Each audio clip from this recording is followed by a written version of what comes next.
ડેડિયાપાડા વિધાનસભા બેઠકના ધારાસભ્ય ચેતર વસાવાની કાયદાકીય મુશ્કેલીમાં ફરી એકવાર વધારો થયો છે. ચેતર વસાવા સહિત આમ આદમી પાર્ટીના 13 કાર્યકરો સામે રાજપારડી પોલીસ મથકે ગુનો દાખલ કરવામાં આવ્યો છે. ચેતર વસાવા દ્વારા 3 ડિસેમ્બરના રોજ રાજપારડીથી ઝઘડિયા સુધી પદયાત્રાનું આયોજન કરવામાં આવ્યું હતું. આ પદયાત્રાની તંત્ર દ્વારા મંજૂરી આપવામાં આવી ન હતી, તેમ છતાં ચેતર વસાવાએ પદયાત્રા કાઢી હતી અને વિરોધ નોંધાવ્યો હતો.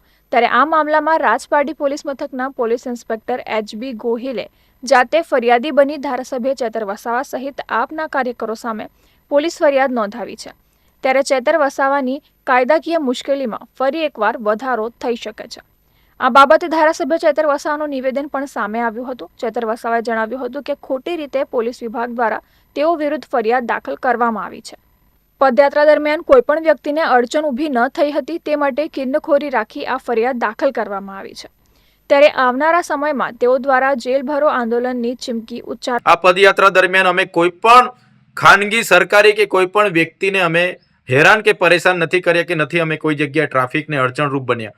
છતાંય પીઆઈ ગોહિલ દ્વારા જે અમારા પર ખોટી FIR કરવામાં આવી છે, ત્યારે એ પીઆઈ ગોહિલ અને એમના એસપીને હું કહેવા માંગુ છું, તમારા પોલીસ અધિકારીઓ હપ્તા ઉઘરાવતા હોય એવા 35 વિડીયો મારી પાસે છે.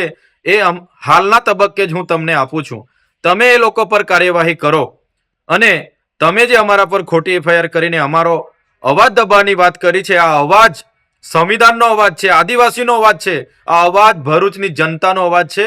એ તમારા જેવા અધિકારીઓથી દબાવવાનો નથી. તમારી જેલો મોટી કરી દેજો. અમે ટૂંક સમયમાં તમારી જેલ ભરો આંદોલન કરવા માટે આવી રહ્યા છે. આજે પણ ત્યાં એક મહિલાને ટ્રકે કચડી નાખી છે, ત્યારે અઠવાડિયામાં 2 થી 3 યુવાનોને આવી રીતના કચડી નાખવામાં આવે છે. એની જવાબદારી કેમ પોલીસ અધિકારીઓ નથી લેતા? એની FIR કેમ નથી ફાડતા? ત્યારે અમે ભરૂચની જનતા સાથે છે.